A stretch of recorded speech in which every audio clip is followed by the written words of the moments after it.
आणि हे असं कार्य करता करता लोकांनी खूप छळ मांडला, खूप छळू लागले. विठ्ठल पंत जेव्हा इंद्रायणीला स्नानाला जात तेव्हा जर दुसरे कोणी ब्राह्मण तिथे स्नान करत असतील तर त्यांनी तिथून बाजूला जावं. विठ्ठल पंतांची आंघोळ होऊ द्यावी, त्यांना बाजूला होऊ द्यावं, तिथे परत पाणी टाकावं आणि नंतर त्या ठिकाणी आपण स्नानासाठी जावं. जिथे उभे राहिले, ज्यांच्या दारातून गेले त्या लोकांनी सडा घालावा, तिथून गेले तर शुद्ध करण्यासाठी पाणी शिंपडावं आणि नंतरच त्या रस्त्यांचा वापर करावा. या आळंदीतील लोकांनी मौलिक ज्ञानोबरायांच्या वडिलांना म्हणजे विठ्ठल पंतांना त्रस्त करून सोडलं. आपल्याकडे जगणंच मुश्किल केलं असं म्हणतात, जगणं मुश्किल झालं, कसं जगावं काहीच कळत नव्हतं. नंतर त्यांना त्यांच्या जवळच्या नातेवाईकांनी सुद्धा सांगितलं, आता तुम्ही जर आमच्यामध्ये राहिलात तर आम्हाला हे लोक वाळीत काढतील, म्हणजे समाजातून बाजूला काढतील. आता तुम्ही आमच्याशी बोलू नका, आमच्याजवळ राहू नका, तुम्हाला कुठे राहायचं तुम्ही ठरवा. विठ्ठल पंतांनी एक ठिकाण निवडलं, ते म्हणजे सिद्धपेठ. आणि त्या काळामध्ये सिद्धपेठ एक मोठं घनदाट जंगल होतं, अरण्य होतं. तिथे वाघ राहायचे, सिंह राहायचे, खूप मोठं अरण्य होतं. आणि विठ्ठल पंतांनी सिद्धपेठामध्ये आपलं राहण्याचं ठिकाण निवडलं आणि रुक्मिणीला घेऊन विठ्ठल पंत सिद्धपेठामध्ये गेले. पण त्यांचं मन लागेना. ते कधी त्र्यंबकेश्वरला जायचे तर कधी आपेगावला जायचे. पण आपेगावच्या लोकांनीही म्हणजे भावकीने सुद्धा सांगितलं, आता तू संन्यास आश्रम घेऊन पुन्हा गृहस्थ आश्रमामध्ये आला, आमचं गाव खराब करण्यासाठी आणि आमचा समाज खराब करण्यासाठी आपेगावला येण्याची काहीच गरज नाही. हे गावात तुझं राहिलं नाही, तू संन्यास आश्रम घेऊन तुझा दुसरा जन्म झाला म्हटल्यानंतर तू आपेगावात राहू शकत नाही असं लोकांनी आदेश दिला.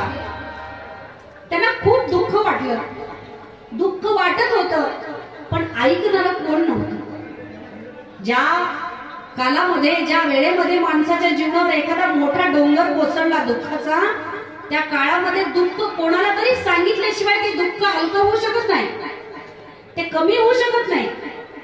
परंतु सांगण्यासाठी आणि ऐकण्यासाठी कोणी तिथे उपलब्ध नव्हतं.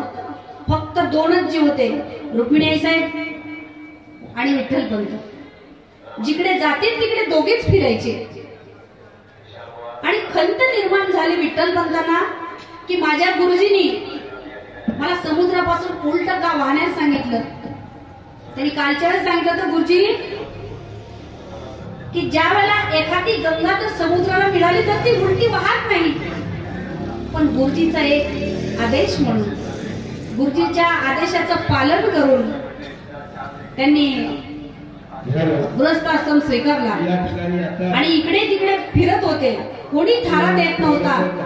परत सिद्धपेठामध्ये आले.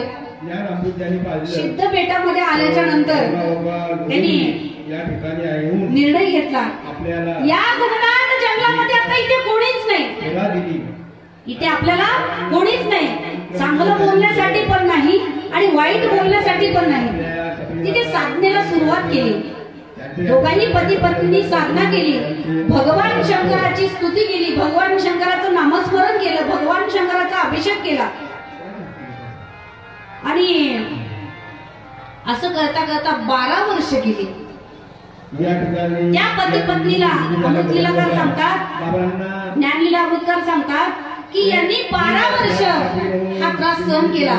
आणि संन्यास आश्रम झाल्याच्या नंतर गृहस्थ आश्रमात आल्याच्या नंतर त्यांना 12 वर्षांनी संतती प्राप्त झाली. 12 वर्ष त्यांना लोकांनी छळलं. मग त्यांचं वय तर भरपूर झालं असेल की नाही. आणि जर आपल्याला उतरत्या वयात मुलं झाली, म्हातारपणी मुलं झाली तर किती लाडकी असतात. निवृत्ती महाराज, निवृत्ती, ज्ञानदेव, सोपान, मुक्ताबाई अशी 4 गोंडस बाळं त्यांच्या पोटी जन्माला आली. आणि ते प्रत्यक्ष भगवंताचाच अवतार होते. भगवंताचा अवतार साधनेमुळे भगवंताला यावं लागलं की म्हणजे या कलियुगाच्या उद्धारासाठी. त्यांनी जन्म घेतला, परंतु त्या मुलांचा तिथे काही दोष नसताना सुद्धा लोकांनी त्यांना सुद्धा वाळीत टाकलं. मुलं मोठे होऊ लागली आणि निवृत्तीनाथांनी विचारावं, बाबा आपण आळंदीत का जात नाही, आपण गावात का जात नाही? विठ्ठलपंत म्हणायचे, बाळा अध्ययन करायचं असेल, शिकायचं असेल तर एकांतवास पाहिजे. आता एवढ्या लहान पोराला बापानी सांगावं तर काय सांगावं? तेव्हा विठ्ठलपंतांनी मुलांना सांगावं, बाळांनो तुम्ही इथेच काही अध्ययन करा, मी तुम्हाला एखादा श्लोक सांगतो, ऐका आणि पाठ करा. मी काहीतरी भिक्षाटनाच्या मधुकरी घेऊन येतो.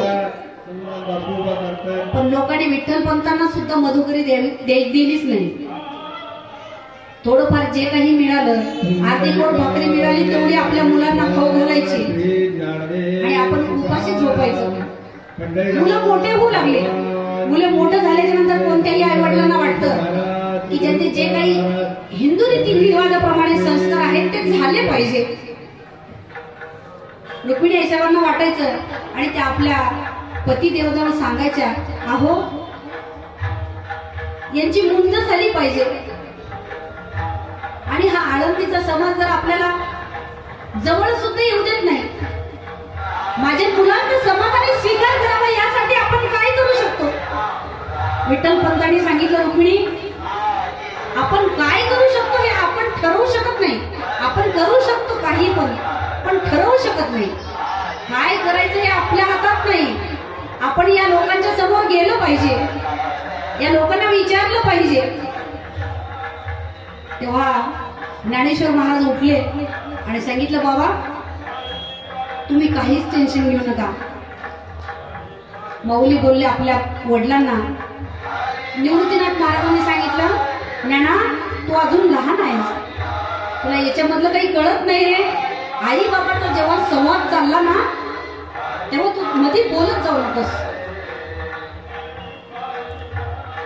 मग माऊलीने मागं सरकावं.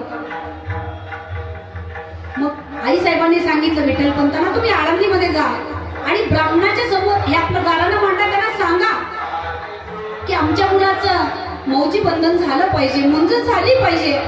याच्यासाठी तुम्ही आम्हाला जे काही सांगाल ते आम्ही करण्यास तयार आहे. आपल्या लेकराच्या सुखासाठी माणसं काहीही करतात. आपले सर्वसामान्य लोकही पोरांच्या सुखासाठी काहीही करतात. पण ज्या वेळेला मुलं मोठे होतील, त्यांचे लग्न होतील, त्यांच्या बायका येतील, त्यावेळेला मग आपली किंमत शून्य असते. त्या काळामध्ये आपण काही करू शकत नाही, कुठला निर्णय घेऊ शकत नाही आणि घेतला तर तो घरामध्ये अमान्य होतो, कोणी मान्य करत नाही. म्हाताऱ्या माणसाने 10 हाका मारली तरी त्याच्याजवळ कोणी जात नाही. जोपर्यंत आपले हातपाय चांगले आहेत, जोपर्यंत भगवंतांनी आपल्याला स्वातंत्र्य दिले, जोपर्यंत आपण काहीतरी कोणाला 1 ग्लास पाणी, अर्धी भाकरी किंवा एखाद्या सप्ताहामध्ये 5 किलो 10 किलो काय तुम्हाला वारकऱ्यांना खाऊ घालता येईल ते तुम्ही करू शकता. ज्या काळामध्ये आपण दुसऱ्याच्या हातात जातो ना, म्हणजे पारतंत्र्यामध्ये जातो ना, त्या काळामध्ये मुलं म्हणतील तसंच वागावं लागतं. त्या काळामध्ये आपली सत्ता तिथून संपून जाते. हे पहा, मुलाचं लग्न झाल्याच्या नंतर आपल्याला नातू होतो. कोण होतो? नातू. तर आपल्या संस्कृतीप्रमाणे, शास्त्राच्या नियमाप्रमाणे त्याचं नाव नातू का ठेवलं तुम्हाला सांगते. तुम्ही ऐकलं असलं तरी पण सांगते. नातू म्हणजे याचा अर्थ असा आहे की बाबा आता या इस्टेटीचा मालक ना तू. आता कोण? मी म्हणजे ना तू. आता ना तू इथे तुझं काहीही काम नाही ना तू. आता मध्ये व्यवहाराच्या मध्ये बोलायचं नाही, कोणाला काही सांगायचं नाही आणि तू फक्त जिथं आम्ही भाकर देऊ तिथं सांगितलं त्या जागेवर बसायचं. जेवढी भाकरी दिली तेवढीच खायची आणि वाटल तर नामस्मरण करायचं, नाही तर बिड्या फुकायचे, जे काही तुला वाटल ते कर. पण जोपर्यंत स्वातंत्र्य आहे तोपर्यंत आपण आपलं हित साधून घेतलं पाहिजे. कबीरदास महाराज सांगतात, दौड़ा जाए रे समय का घोड़ा, दौड़ा जाए रे समय का घोड़ा, लेते जाओ रे लेते जाओ रे प्रभु का नाम, थोड़ा थोड़ा थोड़ा थोड़ा थोड़ा थोड़ा, दौड़ा जाए रे समय का घोड़ा, दौड़ा जाए रे समय का घोडा. कबीरदास महाराज सांगतात, हे बघ, आज तुला तारुण्य प्राप्त झालं, पण हा वेळ निघून जाणार आहे. तुझ्या जीवनातला तारुण्याचा घोडा पळत जाणार, दौडत दौडत निघून जाणार आहे. हा वेळ इथे बसून राहणार नाही, अजिबात राहणार नाही. तुला ज्या भगवंताने जीवन दिले ना, ज्या भगवंताने तुला जीवन दिले, त्या भगवंताची आराधना कर, त्या भगवंताकडे जा, त्या भगवंताला आळव आणि त्या भगवंताचा हो. ज्यावेळेस तू त्या भगवंताचा होशील ना, त्यावेळेस तुझ्या जीवनामध्ये काहीच कमी पडणार नाही. म्हणून कबीरदास महाराज सांगतात की हे बाबा, तू आई जरा होश में ना आओ अरे मानी, जरा होश में आओ अरे मानी, जिस प्रभु ने दिए है जिंदगानी, उस प्रभु से करो मत बेईमानी, उसी से तूने क्यों नाता तोड़ा तोड़ा तोड़ा तोड़ा तोड़ा दौड़ा. अरे शीघ्र लवकर, दौड़ा जाए रे समय का घोड़ा, लेते जाओ रे प्रभु का नाम, थोड़ा थोड़ा थोड़ा थोड़ा थोड़ा थोड़ा, दौड़ा जाए रे समय का घोड़ा, दौड़ा जाए रे समय का घोड़ा. हे बघ, हा घोडा एकाच ठिकाणी बसून राहणार नाही. हा घोडा, तारुण्याचा घोडा निघून जाईल आणि निघून गेल्याच्या नंतर परत तुला फक्त पश्चाताप होईल. पश्चातापाशिवाय तुला दुसरं काहीच मिळू शकणार नाही. एका ठिकाणी सोयराबाई महाराज सांगतात, हरी भजनावी नकाळ घालवू नको रे, हरी भजनावी नकाळ घालवू नको रे, दोरीच्या सापा भिवून भावा, दोरीच्या सापा भिवून भावा, भेटी नाही जीवा शिवा, दोरीच्या सापा भिवून भावा, भेटी नाही जीवा शिवा, अंतरीचा ज्ञान दिवा मालवू नको रे, अंतरीचा ज्ञान दिवा मालवू नको रे, हरी भजनावी नकाळ घालवू नको रे, हरी भजनावी नकाळ घालवू नको रे. सोयराबाई महाराज सांगतात, भगवंताने आपल्याला मानवाच्या एवढीमध्ये जन्म दिला, आपल्याला मानव बनवलं, म्हणून आपण जो काळ घालवतो जीवनामधला, बालपण असो, तारुण्य असो किंवा म्हातारपण असो, त्या काळामध्ये सतत फक्त भगवंताला हाका मारल्या पाहिजे. म्हणून त्या सांगतात, हरिभजनावी नकाळ. भजन म्हणजे आपण एका ठिकाणी बसूनच टाळ वाजून भजन करण्याची गरज नाही. जिथे जाऊ तिथे फक्त आपल्या अंतःकरणामध्ये देवालाच ठेवू, प्रभू रामालाच ठेवू. भजे विशेष सुंदरम, विशेष म्हणजे फक्त त्या सुंदराला भजायचं. कोण? भगवान रामाला भजायचं, भगवान नारायणाला भजायचं, भगवान ज्ञानोबाईंचं स्मरण करायचं, भगवान पंढरीनाथाचं स्मरण करायचं. मग काय होईल? भजे विशेष सुंदरम समस्त पाप नाशकम. जे काही आपल्याकडे पाप साठलं ना, त्याचा नाश होतो. म्हणून सतत ज्ञानोबाईंच्या वडिलांनी आणि रुक्मिणी मातेने हा क्रम चालू केला. आणि क्रम चालू करत असताना आपल्या पतीला विनंती केली, तुम्ही आळंदी क्षेत्रामध्ये जा आणि हे आपलं जे गाणं आहे त्यांच्या पुढे मांडा, ते सांगतील ते आपण भोगू सोसू, ते म्हणतील ते करू, पण आपल्या लेकरांना सुख मिळावे. इथून आपण बाजूला गेलो की आपल्या लेकरांना सुख मिळवण्यासाठी माणसं कोणत्याही स्तराला जातात, काहीही करू शकतात. हा प्रत्येक माणसाचा म्हणजे धर्म आहे की आपले लेकर सुखी राहावे. वडिलांनी लेकरासाठी काय केले पाहिजे हे पहा. आपण पोरांना जमिनी घेऊन ठेवल्यापेक्षा, घर बांधून ठेवल्यापेक्षा त्याला एक संस्काराचं घर बांधून द्या. त्याने या योग्यतेचा बनवा की स्वतः त्याने ते केलं पाहिजे. जेव्हा माणसाला आई वडिलांकडून काही वारसा मिळतो ना, कुठला पैशांचा, घरांचा किंवा शेतांचा, जे काही धन संपत्तीचा वारसा मिळतो ना, त्याची त्याला किंमत कळत नाही. पण जेव्हा तो स्वतः झिजून स्वतः कष्ट करून मिळवतो ना, तेव्हा त्याला किंमत कळते. म्हणून प्रत्येक माणसाने एकच विचार केला पाहिजे की आपल्या मुलांना काय द्यावं.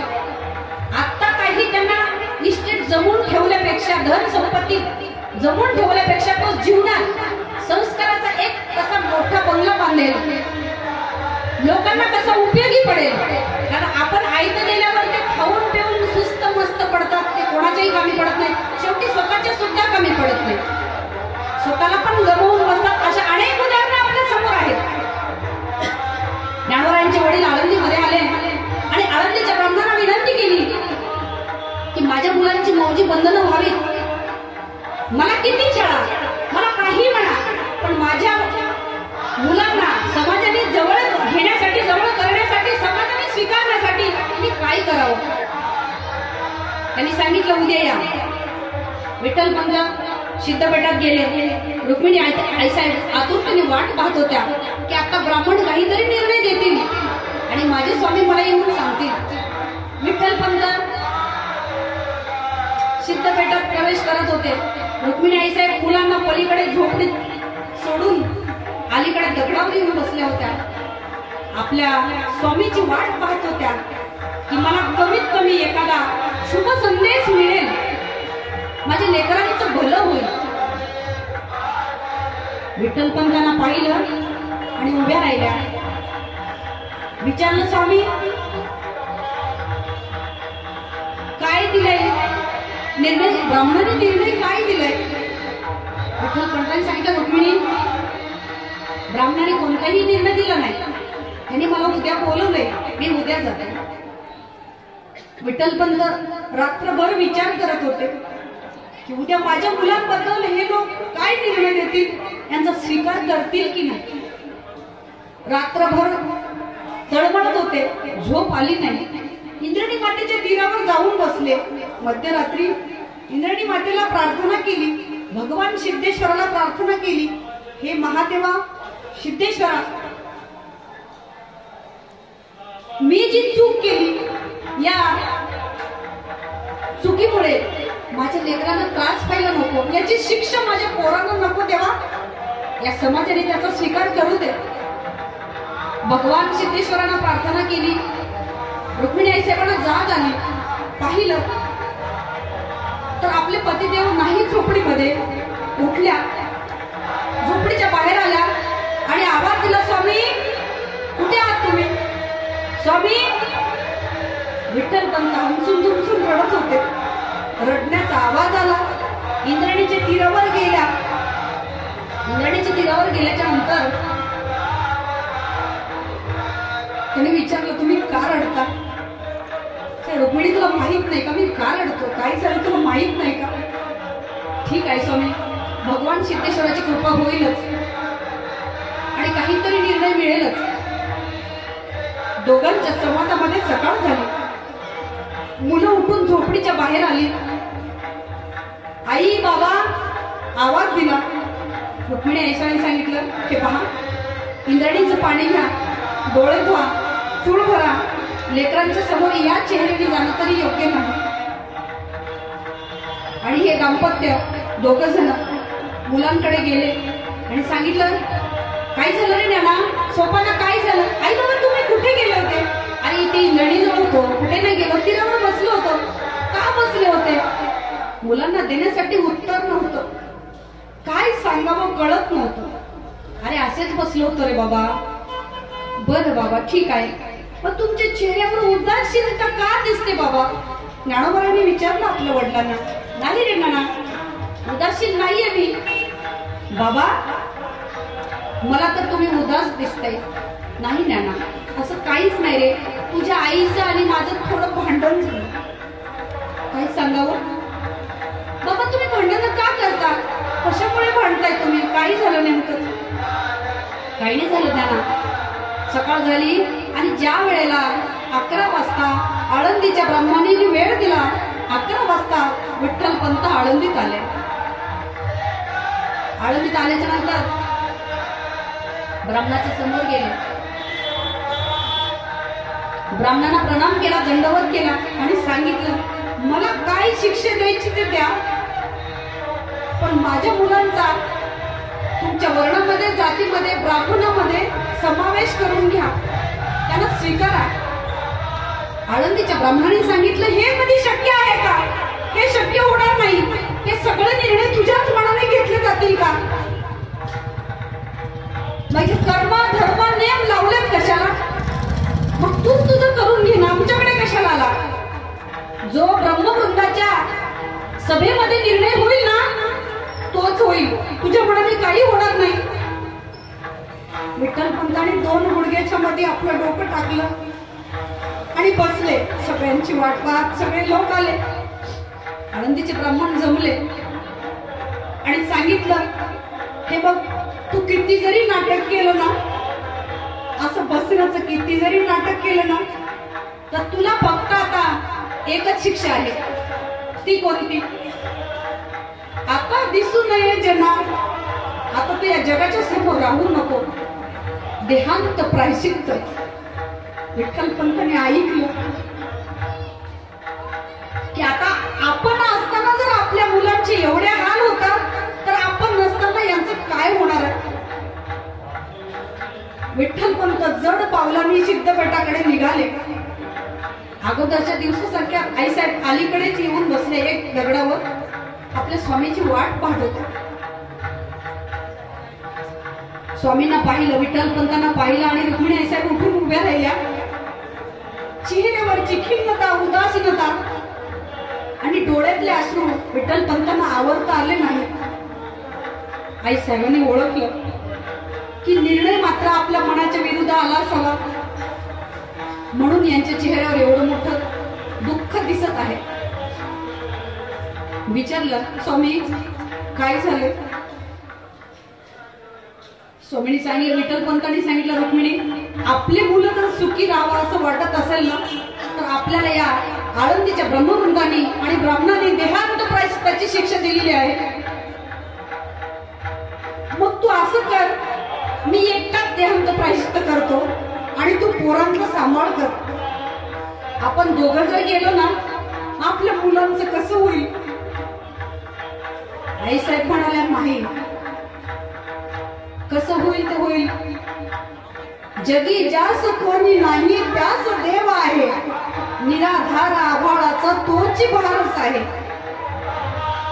भक्त बाळ प्रल्हादाला छळीले पित्याने, नरसिंह रूपी त्याला रक्षिले प्रभूने. हे पहा, ज्याला कोणीच नाही ना त्याचा देव सांभाळ करतो. आणि आपले सिद्धेश्वर भगवंत आपल्या मुलांना सांभाळतील. पण त्यांना जर सुख मिळत असेल ना, तर आपण दोघेही देहांत प्रायश्चित्त करू. देहांत प्रायश्चित्त करायचं कुठे? आळंदीच्या ब्राह्मणांनी निर्णय दिला होता, इथं तुमचा देह सुद्धा दिसायला नको. बरेच लोक म्हणतात त्यांनी इंद्रायणीमध्ये देहांत प्रायश्चित्त केलं, पण त्यांनी इंद्रायणीमध्ये देहांत प्रायश्चित्त केलंच नाही. ते प्रयागला निघून गेले आणि तिकडे जाऊन त्यांनी देहांत प्रायश्चित्त केलं. रात्री मुलं झोपेत टाकून गेलेले आई बाबा देहांत प्रायश्चित्तासाठी निघून गेले. सगळ्यात अगोदर सकाळी निवृत्ती महाराजांना जाग आला. पाहिलं तर डोक्याकडून एक कागद लिहिलेला दिसला. कागद वाचला आणि सांगितलं, निवृत्ती, आजपासून या मुलांचा सांभाळ फक्त तू करायचा आहे. तूच आई, तूच बाप, तूच बहीण, तूच भाऊ, तूच मावशी, तूच काका.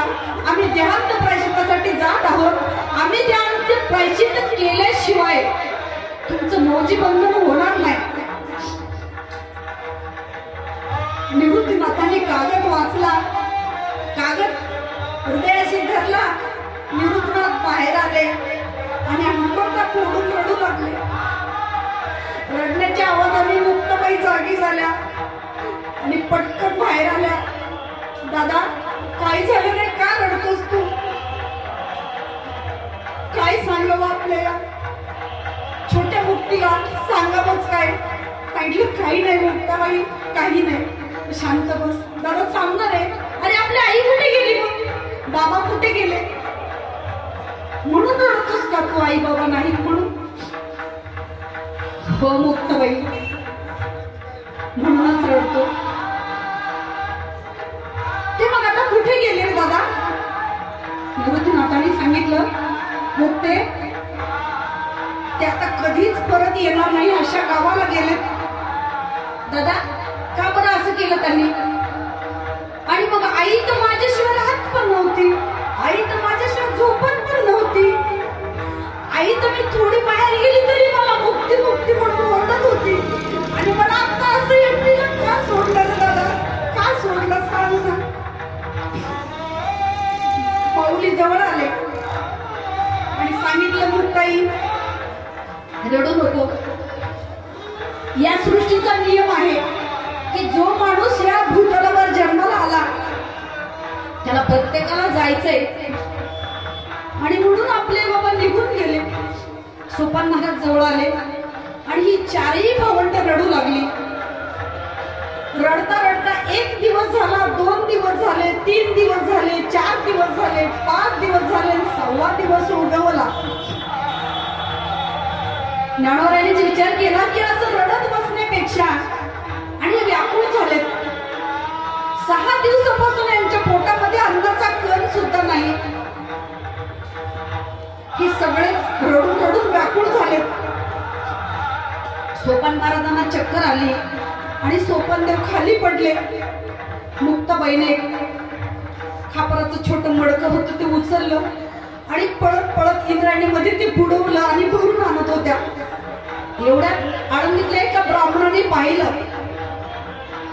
आणि ते मडकं गाडगं धरलं, दगडाला फेकून मारलं. दगड त्या मडक्याच्या ठिकड्या झाल्या, खापर झाले, फुटून गेलं मडकं. पण आपला भाऊ चक्कर येऊन पडला, तळमळतोय. मुक्ताबाई इंद्रायणीमध्ये गेल्या. म्हणजे छोटासा परकर होता ना, तो पाण्यामध्ये भिजवला.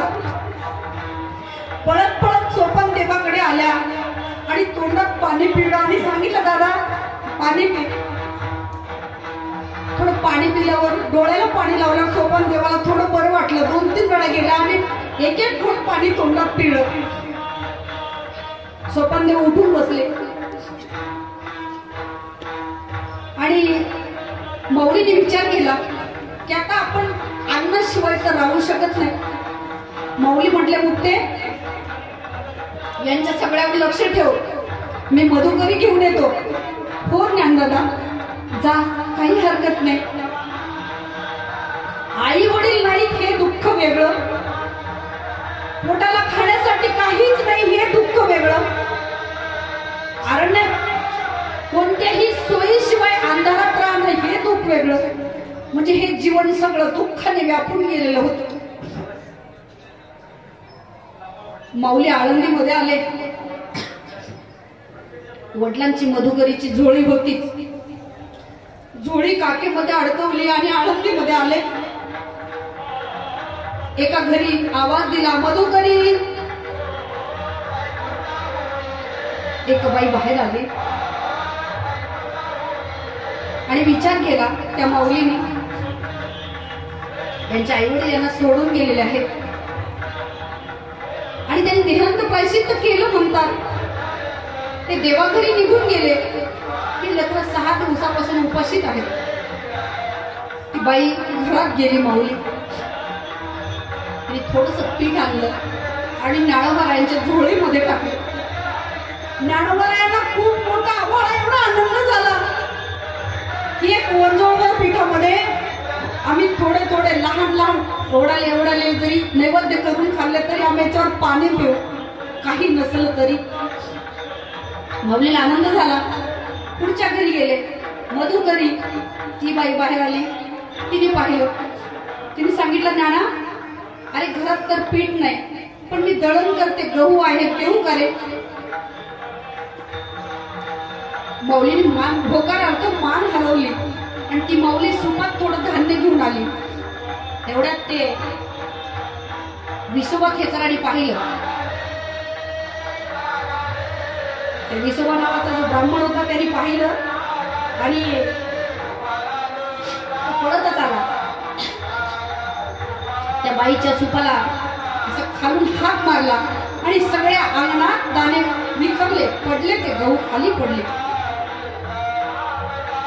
ज्ञानोबायांनी केविलवाल्यानं जरणी त्यांच्याकडे पाहिलं आणि सांगितलं, काका 8 दिवस झाले, 6 दिवस झाले, माझे लहान लहान भावंड उपाशी आहेत, आम्हाला अन्नाची गरज आहे. असं पायाखाली का टाकता? हे ज्ञाना तू शहाणा झाला का खूप? मला ज्ञान शिकवतो का? अरे तुम्ही संन्याशाची पोरं, आळंदीत तुमचं काय काम आहे?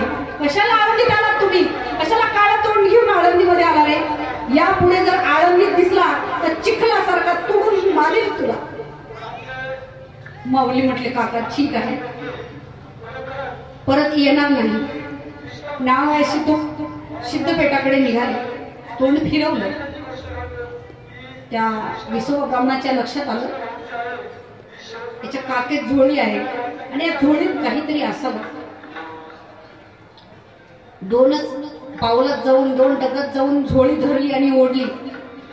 नुसती ओढलीच नाही, पीठ खाली मातीत टाकलं, झोळी फाडून फेकली आणि ते पीठ पुन्हा भरता येऊ नये त्यासाठी मातीत पायाने मातीन पीठ एकत्र केलं. माऊलीला खूप दुःख झालं, खूप दुःख झालं माऊलीला. माऊलीने ती फाटकी झोळी उचलली आणि सिद्धपटाकडे निघाले आणि भगवान सिद्धेश्वराची आराधना केली की भगवान सिद्धेश्वरा देवा, अरे माझी किती परीक्षा घ्यायची तर घे रे, पण माझी मुक्ती खूप लहान आहे रे. ती आईशिवाय आम्ही जगवतो, पण अन्नाशिवाय कशी जगवायची? तिला अन्नाची गरज आहे रे देवा. आणि सिद्धेश्वराच्या कृपेने त्या झोळीला जे पीठ चिपकलं होतं काही कान्या कोपऱ्याला, ती झोळी घेऊन सिद्धपेठात गेले. मुक्ताबाई आणि सोपानदेव नरुनाथ त्यांची वाट पाहत होते. मुक्ताबाई आनंद झाला, ज्ञान दादा आला तू? अरे मिळाली का रे मधू तरी आपल्याला? काहीही बोलले नाही, काहीच बोलले नाही. मुक्ताबाई म्हणली, झोळी पण पडली दादा. अरे कुठे पडलास का रे? एखाद्या कुत्र्याने तुझी झोळी फाडली दादा. काय झालं सांग ना दादा, का रडतोस? काय झालं? काहीच नाही. ज्ञानेश्वर महाराज काहीच बोलत नव्हते, काहीही बोलत नव्हते. झोळी झटकली, थोडसे काट्या गुटक्या जमा केल्या. एखादं एवढं चिट्ट झाले असेल, आपल्या भाषेत एवढी भाकर झाली असेल, ती बनवली आणि सगळ्यांनी एक घास खाल्ला. 4 भावंडांनी 4 घास खाल्ले. इंद्रणीवर गेले, गोंधळून पाणी पिलं, भगवान सिद्धेश्वराचं स्मरण केलं. संध्याकाळच्या वेळेला झोपून गेले. आता ती लेकरच होती, दिवसभर रडून रडून थकली होती. मुक्ताबाई झोपल्या, सोपान महाराज झोपले, ज्ञानेश्वर महाराज आणि निवृत्तीनाथ झोपलेच नाही की आता आपलं पुढचं जीवन कसं काय करावं. सकाळी ज्ञानेश्वर महाराज उठले आणि सांगितलं, मी सिद्धेश्वराचं दर्शन घेऊन येतो, तुम्ही इथेच थांबा. निवृत्तीनाथांनी सांगितलं, नाना आळंदीमध्ये जाऊ नको दादा, मी सिद्धेश्वराला साकडं घालून येतो, जेणेकरून आपल्या जीवनावरचं संकट दूर होईल, संकटातून आपल्याला मुक्ती मिळेल. माऊली आळंदीकडे आले. इंद्रायणीमध्ये स्नानाला उतरले. आळंदीच्या ब्राह्मणांनी पाहिलं.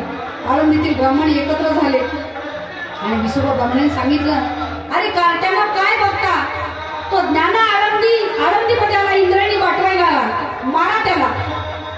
कोणी चिखल मारावा, कोणी माती मारावी, कोणी दगड मारावे, कुणी शेण मारावं, याच्यापेक्षा माणसाच्या जीवनामध्ये काय विटंबना असू शकते.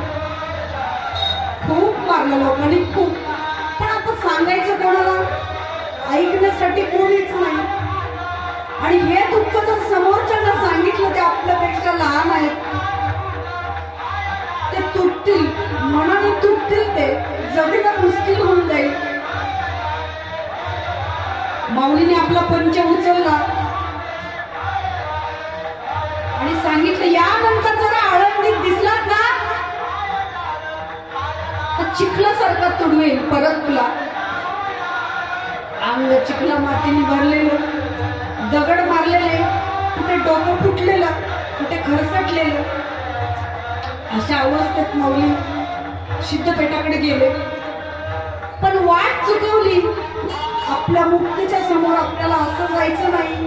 जर तिने मला या अवस्थेत पाहिलं तर तिच्या मनावर काय परिणाम होईल. म्हणून माऊली वाट चुकून बाजूला गेले, सिद्धपेठामध्ये गेले, इंद्राणीमध्ये उतरले, स्नान केलं, पंचाने अंग पुसलं. पण जखमाचं काय होणार होतं? जखमा कशा भरून येणार होत्या? चिखल माती धुवून काढला, ठीक आहे. तोंड सुजलं, कोणी चापट मारली, कोणी बुक्की मारली. तो कोमळचा लहानसा देह लोकांच्या मारण्याने, लाता बुक्क्या मारण्याने सुजला होता. कुठे फुटलं होतं, कुठे खरचटलं होतं. माऊली पुढे गेले. मुक्ताबाईने आवाज दिला, दादा कुठे आहेस तू? अरे किती वेळ झाला, का आला नाहीस तू? पण माऊलीला वाटलं उजेड असताना जर मुक्ताबाईच्या समोर गेलं तर तिला खूप वाईट वाटेल, ती खूप रडेल. माऊली काहीच बोलले नाही, डोळे बंद केले माऊली आणि ठरवलं आता या जगाचा आणि आपला काहीच संबंध नाही. शांत झोपडीत जाऊन बसले, ताटी लावली. मुक्ताबाई ज्ञानेश्वर महाराजांना शोधण्यासाठी निघाल्या. थोडं पांदन रस्ता होता म्हणतात त्या काळामध्ये, शास्त्रकार सांगतात. त्या पांदन रस्त्याने मुक्ताबाई हाका मारल्या, ज्ञानदादा अरे कुठे आहेस तू? अरे तू सकाळी गेला का? अंधार होत आला दादा, तू का आला नाही रे परत? त्या तिकडे गेल्या. निवृत्तीनाथ एका बेटामध्ये जाऊन बसले. सोपानदेव एका रस्त्याने ज्ञानेश्वर महाराजांना हाका मारत फिरू लागले. तेव्हा माऊली आपल्या झोपडीत जाऊन बसले, ताटी लावून घेतली. आता आळंदीत जायचं नाही, आता कोणाला काही मागायचं नाही, कोणाला काही द्यायचं नाही, कोणाचं काही घ्यायचंही नाही. फक्त डोळे लावून, बंद डोळे लावून योग धारणा करायचं ठरवलं. योगाने आपल्याला जिथपर्यंत पोहोचता येईल तिथपर्यंत पोहोचू. आता या जगाशी आपलं काहीच देणं घेणं नाही. मुक्ताबाई माऊली दिसत नव्हते, अंधार होत होता. परत आल्या. तिन्ही भावंड परत आली. पाहतात तर आपल्या झोपडीला ताटी लावलेली. मुक्ताबाईने विचारलं, निवृत्ती दादा कोणाने आपल्या झोपडीला ताटी लावली? निवृत्तीनं नाथ महाराजांनी जवळ जाऊन पाहिलं, एका फटीतून पाहिलं, भेगीतून पाहिलं तर माऊली शांत बसले होते, योग मुद्रेमध्ये बसलेले होते, डोळे बंद केले होते आणि ठरवलं या जगाशी आपल्याला काही घेणं देणं नाही. इथेच संपण्याचा विचार करत होते. निवृत्तीनाथांनी हाका मारल्या, माऊली बोललेच नाही. सोपानदेवाने हाका मारल्या, माऊली बोललीच नाही. मुक्ताबाईने हाका मारल्या, अंधार झाला. अरे ज्ञानदादा अंधार झाला रे, ताटे उघड ना, आम्ही कुठं झोपायचं रे? आता अंधारात आम्ही झोपायचं कुठे? ताटी उघडणार ज्ञानदादा. योगी पावन मनाचा, साही अपराध जनाचा, विश्व रागे झाले वन्ही, संती सुखी व्हावे पाणी. मुक्ताबाईनी आता हाका मारणं सोडून दिल्या. आता ज्ञानोबारायांना उपदेश करायला सुरुवात केली. यार तू योगी आहेस ना रे? पावन मनाने जन्माला आलास, या जगाचा उद्धार करण्यासाठी तू इथे अवतीर्ण झालास. आठवण करून दिली ज्ञानोबरायांना. आपण जन्म या आळंदी नगरीमध्ये किंवा अलंकापुरामध्ये आपण जन्म का घेतला? विश्व गागे झाले वरणी, संती सुखे व्हावे पाणी. अरे जग जर पेटलं ना तर संतांनी पाणी व्हायचं असते आणि जगाची आग विझवायची असते. ज्ञानदादा, आपण त्याच्यासाठी जन्माला आलो आणि ताटीच्या अभंगाची निर्मिती झाली आणि ज्ञानोबरायाला बोध प्राप्त झाला. माऊली जाग्याहून तडकन उठले, झोपडी उघडली, ताटी काढली. काय ज्ञानदादा, असं असते का रे? कुठे गेलो होतो मुक्ताई भगवंताला भेटायला. झाली भेट? हो. बोलला देव तुझ्याशी? हो बोलला. हे बघ, आपण कशासाठी आलो हे तर तुला माहितच आहे. म्हणून आपण आपलं कार्य करायला पाहिजे ना दादा? हो, कार्य करायला पाहिजे मुक्ते. पण या लोकांनी तर आपल्याला अनुमती द्यायला हवी ना. या लोकांनी अधिकार द्यायला पाहिजे ना आपल्याला. आपल्याला तर लोक आळंदीत सुद्धा येऊ देत नाहीत. मग आपण लोकांसाठी काय करावं? बरं ठीक आहे ज्ञानदादा, होईल काहीतरी, होईल सिद्धेश्वराची कृपा.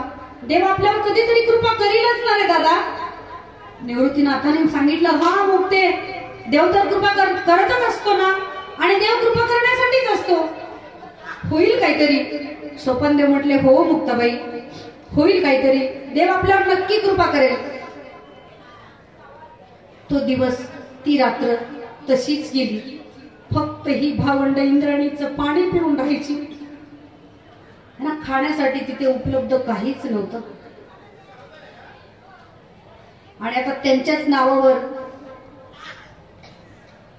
जो पदार्थ कधीच पाहिला नाही, त्याचं नावही माहित नाही, अशा प्रकारचे पदार्थ लोक आपल्याला खाऊ घालतात.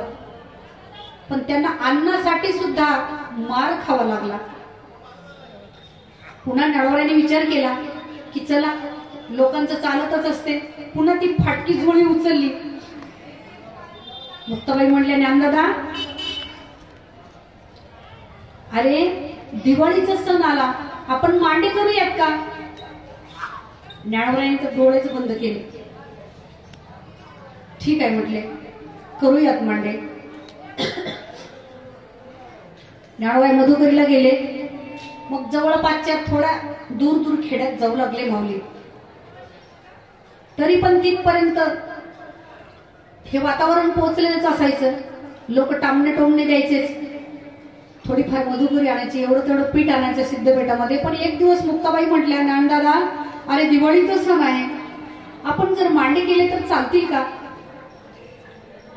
मग ते सगळं चालेल ग, पण आपल्याकडे तशी उपलब्धता नाही, असं माऊलीला म्हणता आलं नाही.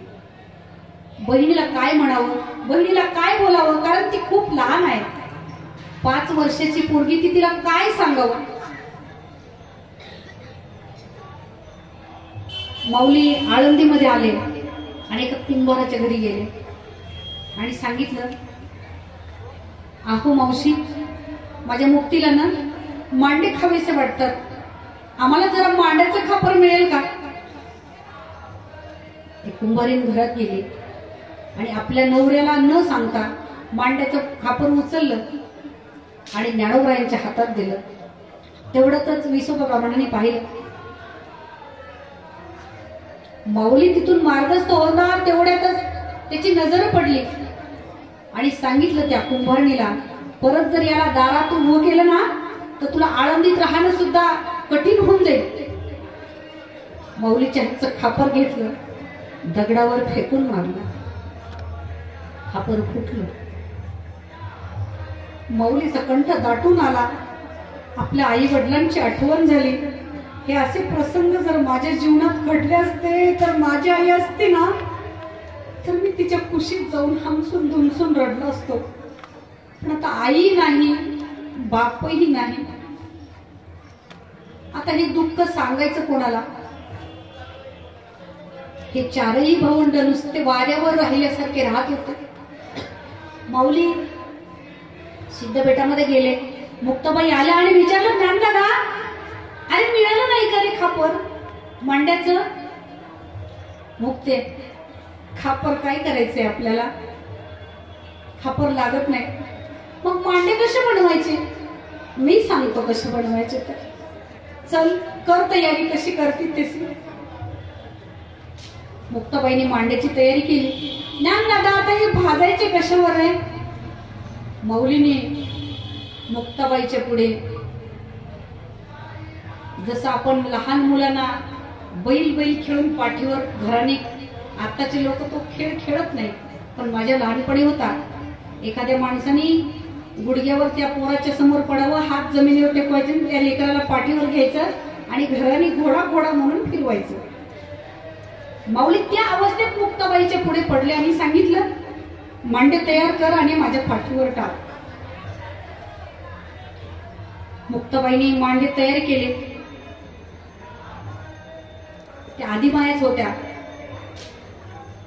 आपली सिद्धता पणाला लावली आणि माऊलीनेही आपला योगाच्या साह्याने जठराग्नी पेटवला आणि माऊलीची पाठ लाल बुंद झाली तव्यासारखी आणि ते मांडे भाजले. आता पीठ किती असेल आणि मांडे किती असतील हा फक्त आपण विचारच करू शकतो. एक झाले असेल, दोन झाले असेल, लहान असतील तर 3 झाले असतील आणि खूपच लहान केले असतील तर चौघांना 4 केले असतील. मांडे झाले, पण मुक्ताबाईच्या हाताने त्या मांड्यांना एवढा सुगंध प्राप्त झाला की तेवढ्या सिद्धबेटाच्या परिसरातून तो सुगंध, मांड्यांचा सुगंध आळंदीपर्यंत पोहोचला. आपली पुरणपोळी पटल्यावर पूर्ण घरात वास येतो. येतो की नाही? अनुभव आहे तुम्हाला सगळ्यांना. जर पुरणपोळी फुटली तर सगळ्या घरात वास दरवळतो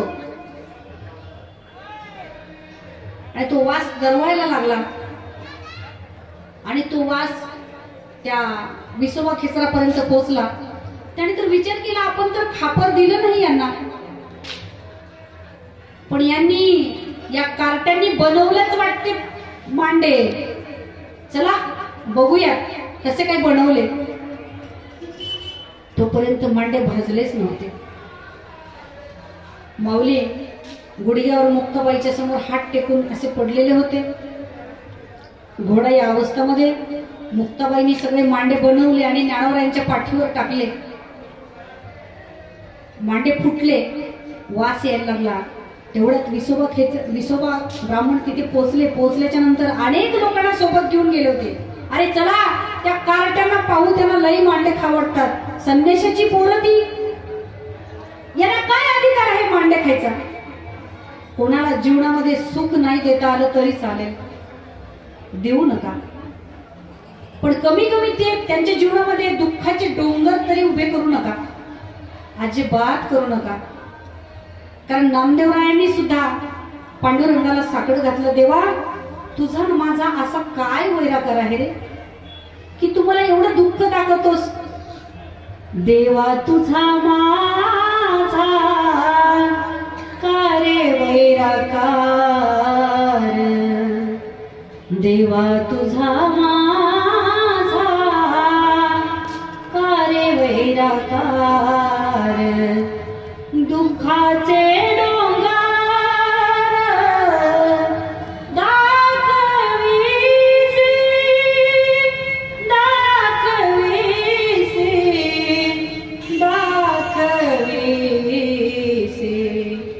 देवा तुझा माझा का रे वैराकार, बडे बांधोनिया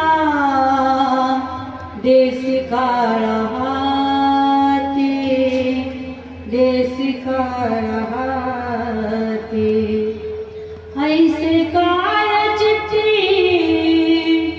ऐसे काय चित्ती आले तुझा, आले तुझा, आले तुझा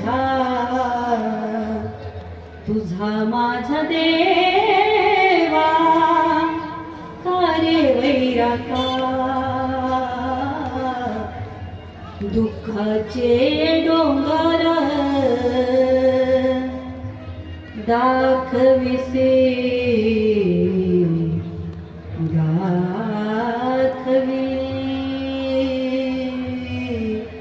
दाखविसे देवा, तुझ्या बरोबर माझं काही वैर आहे का? नामदेव महाराज भगवंताला म्हणतात की सतत तुझी भक्ती करतो देवा, तरी सुद्धा तू माझ्या जीवनामध्ये हे दुःखाचे डोंगर आडवे का करतो? मला माझ्या मार्गाने का जाऊ देत नाही? अरे, जो चांगलं कार्य करत असेल ना त्याला लवकर मरण देतो देवा तू.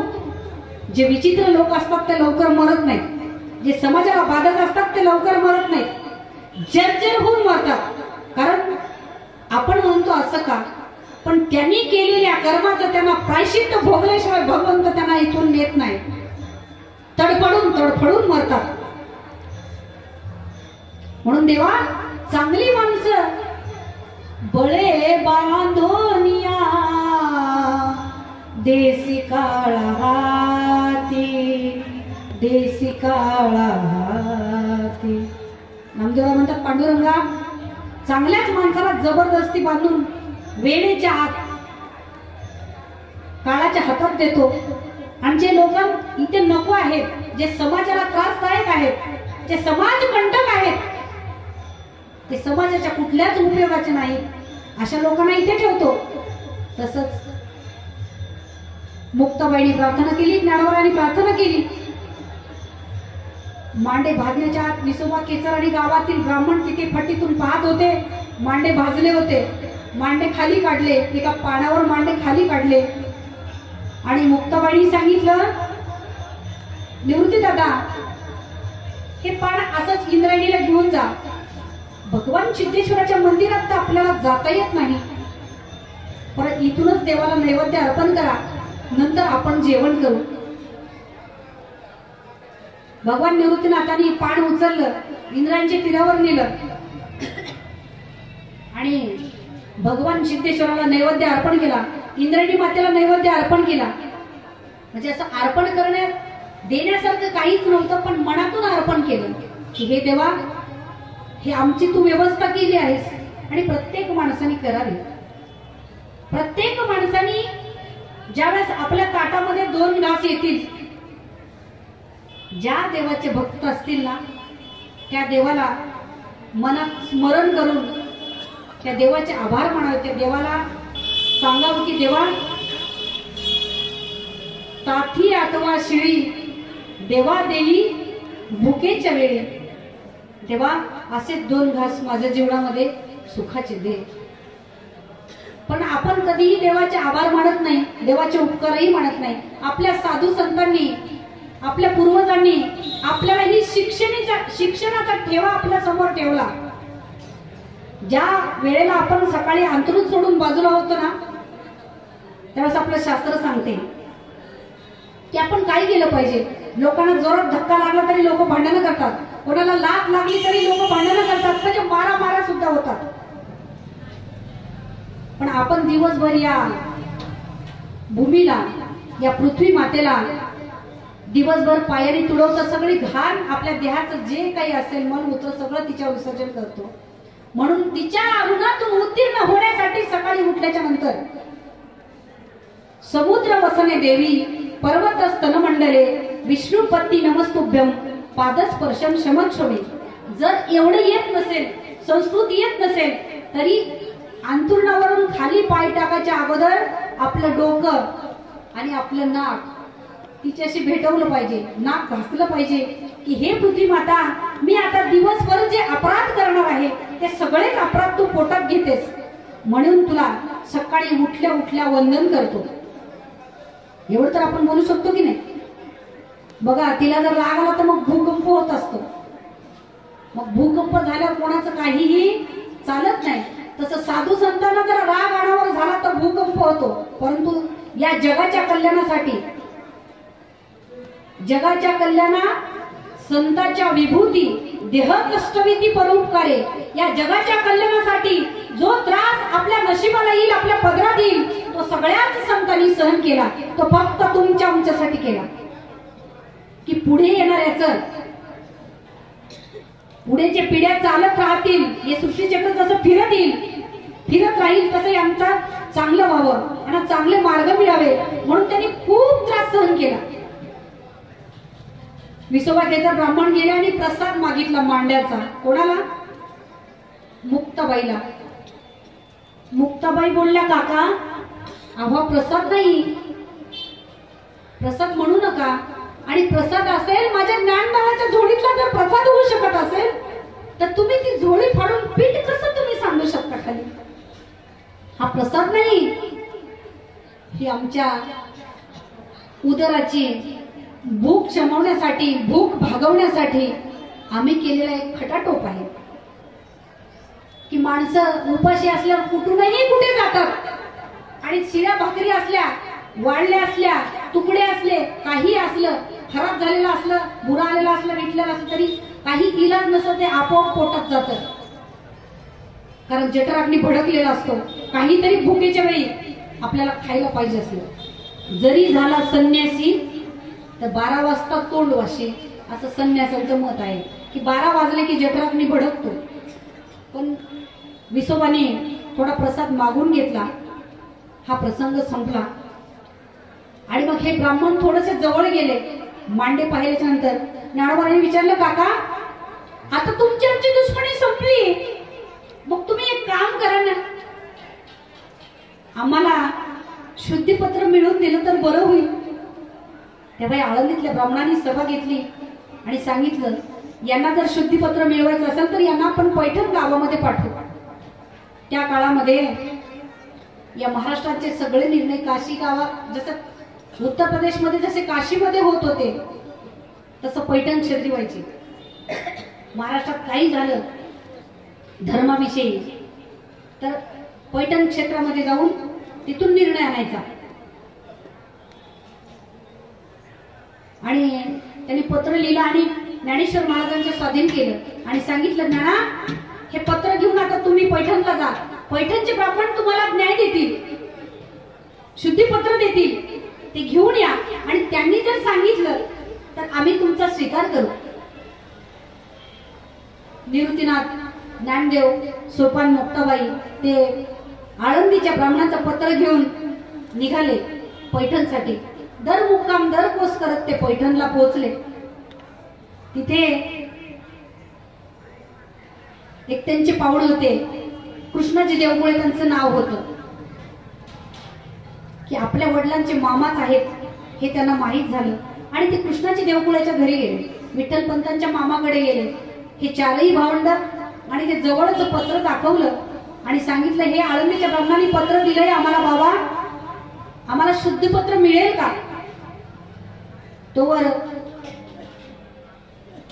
पंढरीच्या पांडुरंगाने आणि आळंदीतल्या सिद्धेश्वराने भोजलिंग काकाच्या स्वप्नात जाऊन स्वप्न साक्षात्कार केला आणि सांगितलं की 4 भावंड आता तुम्हाला सांभाळायचे, ते पैठणला गेलेत, तुम्ही गेलेच पाहिजे. मौलीच्या मंदिरामध्ये भोजलिंग काकाची समाधी आहे. आपण दर्शनाला जाताना डाव्या साईडला आहे, पिंपळाच्या शेजारी. आळंदीत आलं आणि भोजलिंग काकाचं जर दर्शन घेतलं नाही तर माऊलीचं दर्शन पावत नाही. कारण ज्ञानोबारायला जोपर्यंत सिद्धपेठामध्ये होते, जोपर्यंत अन्न वाचून होते, तोपर्यंत त्यांनी या गावकऱ्यांच्या शेतातल्या भुईमुगाच्या शेंगा येचून आणायच्या आणि या भावंडांना फक्त शेंगदाण्यावर जगवलं. अन्न भेटलंच नाही.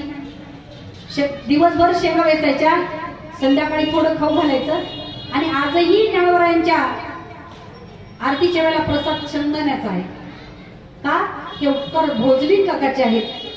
भोजलिंग काका पैठणला गेले, त्यांना शोधलं, कृष्णाजी देवकुळेच्या घरी गेले आणि सांगितलं की यांना आपण शुद्धीपत्र मिळवून देऊ. दुसऱ्या दिवशी ब्राह्मणांची सभा भरली. ब्राह्मण सभेमध्ये सगळे हे 4ही भावंड गेले आणि सांगितलं की आळंदीच्या ब्राह्मणाने दिलेलं पत्र आहे, आळंदीच्या ब्राह्मणांचं असं मत आहे की तुम्ही आम्हाला शुद्धीपत्र द्यावं. तिथल्या हतीरथी महारथी पंडितांनी ते पत्र पाहिलं आणि त्यांनी सांगितलं, छे छे छे, हे असं होऊ शकत नाही, हे शास्त्राला मान्य नाही. अरे तुम्ही संन्याशाची पोरं आणि तुम्ही शुद्ध कशी होणार? माऊलींचे डोळेच बंद केले. तेव्हा त्यांनी विचारलं, काय रे पोरांनो, तुमची नावं काय आहेत? त्यांनी सांगितलं, निवृत्ती. महाराज म्हटले, माझं नाव निवृत्ती आहे. माऊली म्हटले, माझं नाव ज्ञानेश्वर आहे. सोपानदेव म्हटले, माझं नाव सोपान आहे. आणि छोटीशी मुक्ताबाई म्हणली, काका माझं नाव आहे ना मुक्ताई आहे. तेवढ्यातच समोरून एक रेडा चालला होता, कोळ्याचा रेडा चालला होता.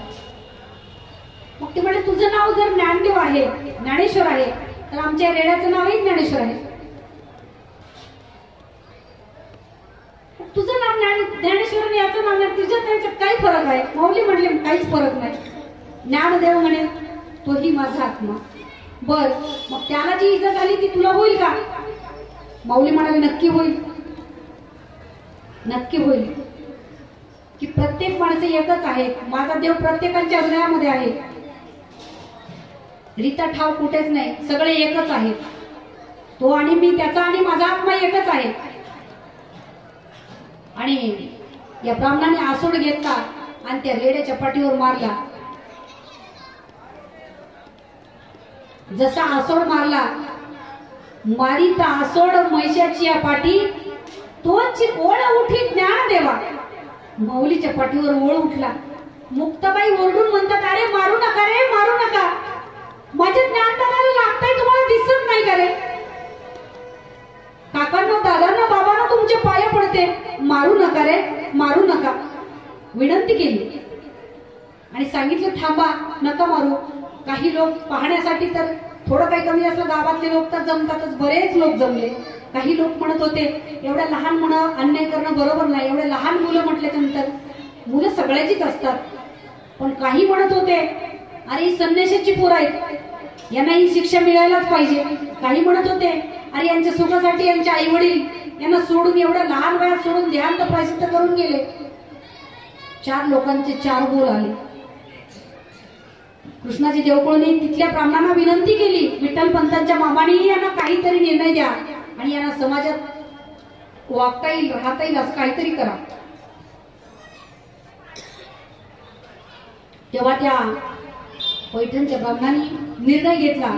त्यांनी सांगितलं, तुम्हाला कर्मकांड करता येणार नाही, तुम्हाला ब्राह्मणाचं कुठलंही कर्म करता येणार नाही, तुम्हाला पूजा करता येणार नाही, तुम्हाला मंत्रविधी करता येणार नाही, तुम्हाला वेद मंत्राचा घोष करता येणार नाही. अरे काय नाही. मग म्हटले, तुम्हाला जर अशी इच्छा असेल असं करण्याची. माऊली म्हटले, हे आमचं अगोदरच झालं, तुला वेळ देता? हो. काही लोक म्हटले, नाही नाही, याचे बाबा तिकडे हिमालयात गेलते, काहीतरी तिकडे बंगाली शिक्षण घेतलं असेल आणि पोरांना जादू शिकवली असेल. मग म्हटले, तुला वेळ देतात ना, तुझं नाव ज्ञाना आणि या रेड्याचं नाव सुद्धा ज्ञाना आहे, मग याला वेद म्हणायला सांग. भगवान ज्ञानोबरांनी त्या रेड्याच्या हातावर, डोक्यावर हात ठेवला आणि सांगितलं, सगळ्यात अवघड जो वेद आहे त्याचं नाव आहे ऋग्वेद, की तू वेद बोल. आणि तो रेडा वेद बोलायला सुरुवात झाली. त्या पैठण क्षेत्रातले ब्राह्मण सगळे इकडे तिकडे पळू लागले, आपले आपले ग्रंथ आणले आणि बरोबर वेद आहेत का ते पाहिलं. स्वच्छ उच्चारामध्ये त्या रेड्यानी ऋग्वेदाचा पाठ केला. तेव्हा त्यांना धक्का बसला. मग त्यांनी एक अनुमती दिली ज्ञानोबरायांना, की तुम्हाला फक्त भक्ती करता येईल. काय करता येईल? बाकी दुसरं काहीही करता येणार नाही. ती अनुमती दिली तेवढी. ज्ञानोबरायांनी मगाच्या आपल्या सकाळच्या कीर्तनामध्ये आपला विषय झाला की ज्ञानोबरायांनी असा संकल्प केला, अशी प्रतिज्ञा केली की भक्ती करेल, पण जोपर्यंत चंद्र सूर्य आहे तोपर्यंत रान पेटतच गेलं पाहिजे, विसता कामा नाही, अजिबात विसता कामा नाही. उत्तरोत्तर हा सोहळा मोठा झाला पाहिजे, जास्त भक्त निर्माण झाले पाहिजे, जास्त नामस्मरण करणारे निर्माण झाले पाहिजे, जास्त योगी निर्माण झाले पाहिजे. आता याच्या अगोदर सोहळा भरायचा, आषाढीची वाडी जायची, माझे आई बाबा आजी आजोबा सांगतात, तेव्हा एवढे लोक जात नव्हते. आता उत्तरोत्तर बरेच लोक जायला लागले. ते कसे पण जाऊ द्या, हौशे जाऊ द्या, गौशे जाऊ द्या, नाहीतर नवशे जाऊ द्या, पण त्या मार्गाने जातात, हे महत्व आहे. त्या मार्गाने जातात हे महत्व आहे. ज्ञानोबरायांनी ती प्रतिज्ञा करून या जगाला तिकडून येता येता नेवाशाला थांबले आणि थांबल्यानंतर या जगाच्या कल्याणासाठी एक प्रेत समोरून चाललं होतं. तुम्हाला सगळ्यांनाच माहित आहे. आणि ती बाई सती चालली होती, सच्चिदानंद बाबाची बायको. आणि तिने ठरवलं हे महाराज आपल्या समोरून चालले, आपण दर्शन तरी घ्यायला पाहिजे संतांचं. आणि त्या वाकल्या पायावर ज्ञानोबरायांच्या आणि ज्ञानोबरायांनी आशीर्वाद दिला, सौभाग्यवती भव. ती म्हटली, महाराज हे माझा नवरा देवाघरी गेला आणि मी सती चालली आणि हा आशीर्वाद तुम्ही दिलाच कसा? माऊली म्हटले दिला. मग हा आशीर्वाद जर असाच राहिला, जसा दिला तसाच जर तरंगून राहिला, याचं काहीच झालं नाही, तर लोक संतांवर, ग्रंथांवर, तीर्थावर, व्रतावर विश्वास ठेवणार नाही. माऊली म्हटले ठेवतील, हे सत्य होणार. माऊली त्यांच्या जवळ गेले आणि सांगितलं, सच्चिदानंद बाबा उठा. झोपेतून उठावं असं सच्चिदानंद बाबा त्या तिरडीवरून उठून बसले आणि सांगितलं, महाराज माझ्यासाठी काय आज्ञा आहे? या जगामध्ये याच्यापेक्षा काय मोठा चमत्कार असू शकतो? काहीच नाही, काहीच असू शकत नाही. मग त्यांनी त्या नेवाशाला ज्ञानोबरायांनी ज्ञानेश्वरी लिहून घेतली. कोणाकडून? सच्चिदानंद बाबाकडून. सच्चिदानंद बाबा आदरे लेखक झाला. म्हणून ज्ञानेश्वरीचं पारायण करताना, ज्ञानेश्वरीची उपासना करत असताना, ज्ञानेश्वरी वाचत असताना, कारण ती ज्ञानेश्वरी ज्यांनी लिहिली ना ते देवाघरी गेले आणि देवाघरून परत आले आणि ज्ञानोबरायांच्या मुखामधलं ज्ञान अमृत त्यांनी कागदावर आपल्यासाठी लिहून ठेवलं, टिपून ठेवलं. ज्ञानेश्वरी वाचत असताना ज्ञानेश्वरीच्या प्रत्येक ओवीचा विचार केला पाहिजे. ज्ञानोबराचा नव्या अध्यायात पहिल्याच ओवी सांगतात की याच्याकडे जर तुम्ही अवधान केलं नाही, लक्षाने जर तुमचं लक्ष वेधलं नाही, तरी अवधान ऐकले दीजे, मग सर्व सुखाची पात्र होईजे, हे प्रतिज्ञोत्तर माझे उघड ऐका. मी तुम्हाला उघड सांगतो, ज्ञानेश्वरीची जर सेवा करायची असेल, ज्ञानेश्वरी जर वाचायची असेल तर मन लावून वाचा. का मन लावून वाचा? तर ज्ञानेश्वरीचं पारायण केल्याच्या नंतर माणूस नारायण व्हायला हवा. काही माणसं म्हणतात आम्ही 108 पारायण केले, 1000 पारायण केले, ज्ञानेश्वरी मोफत आहे, पण फरक काहीच पडला नाही. म्हणजे करू नका असं मला म्हणायचं नाही, नक्की करा, पण ज्ञानोबरायांच्या नियमाप्रमाणे वागा. नामदेवराय सांगतात, नामाप्रमाणे श्रेष्ठ ग्रंथ ज्ञान देवी, एक तरी ओवी अनुभवावी. एका ओवीचा अनुभव जर जीवनात उतरवला ना तर जीवनाचं सोनं झाल्याशिवाय राहणार नाही, जीवनाचा उद्धार झाल्याशिवाय राहणार नाही आणि माऊली सारख्या संतांचं दर्शन झाल्याशिवाय राहणार नाही. माऊली आपल्याला जवळच घेतील, जवळच ठेवतील. म्हणून त्या नेवाशाला ज्या खांबाला पाठ लावून ज्ञानोबरायांनी ज्ञानेश्वरी सांगितली, त्या खांबाचं मंदिर झालं. ज्ञानोबरायांची फक्त पाठ लागली. काय लागलं? पाठीचा स्पर्श खांबाला झाला तर त्या खांबाचं मंदिर झालं. या जगामध्ये याच्यापेक्षा काय आश्चर्य असू शकते की प्रत्येक जगातले सगळे मंदिर खांबावर उभी आहेत. सगळ्या मंदिरासाठी खांबाची निर्मिती आहे, पण एका खांबासाठी मंदिर हा ज्ञानोबरायांचा सगळ्यात मोठा साक्षात्कार आहे. आपल्या भक्तांसाठी कधीतरी एकदा जाऊन तिथे दर्शन घ्यावं आणि कृत्यकृत्य व्हावं. जर ज्ञानोबरायांची पाठ लागल्याच्या नंतर खांबाचं मंदिर होऊ शकते, ज्ञानोबरायांची दृष्टी पडल्याच्या नंतर काय होईल, काय होईल? म्हणून सतत माऊलीचं चिंतन करावं. पुढे आले,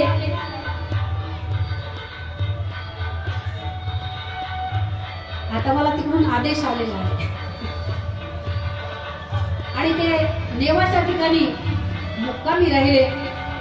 आज या ठिकाणी आपण हे संत कथेचं दुसरं पुष्प गुंफलेलं आहे आणि हे दुसरं पुष्प आपण ज्ञानोबाच्या चरणी अर्पण करणार आहोत. हे माऊलीच्या चरणी अर्पण करू आणि उद्या यांना जो वेळ मिळेल त्या वेळेत आपण एखादा तास 1-1.5 तास तरी नक्की, कारण उद्या शेवटचा दिवस आहे, त्याचा विचार करण्याचा नक्की प्रयत्न करू. सगळ्यांनी या, सगळे आपण इथे मिळून ज्ञानोबाचं गुणगान करू, मोठ्या आवडीने करू. विठ्ठल विठ्ठल विठ्ठल विठ्ठल विठ्ठल पुंडलिकावर हरी विठ्ठल. श्री ज्ञानदेव तुकाराम पंढरीनाथ भगवान की जय. माऊली ज्ञानेश्वर महाराज की जय. जगद्गुरु तुकाराम महाराज की जय. आता विश्वात्मके देवे हेने वागयज्ञ तोषावे, तोषोणी मज जावे पसाय दाने. जे फळांची व्यंकटी सांडो तया सत्कर्मी रती वाढो. भूता परस्परे पडो मैत्र जीवांचे, दुरितांचे तिमिर जाओ. विश्व स्वधर्म सूर्य पाहो, जो देवांची तो केला हो. प्राणी जात वर्षत्र सगळ मंगळे, ईश्वर निष्ठांची मांदियाळे. अणवत भूमंडळी भेटतोय बघा, चला कल्पतरूचे हरव. चेतना चिंतामणीचे गाव, बोलते जे अर्णव पियुषांचे. चंद्रमे जालांछन मार्कंड दे तापहीन, ते सर्व ही सदा सज्जन सोयरे होतो. किंबहुना सर्व सुखी पूर्ण होनी किन्नी लोकी. भजजो आदि पुरुकी अखंडित आणि एक गंतव्य विशेषी लोकी. दृष्टा दृष्ट विजये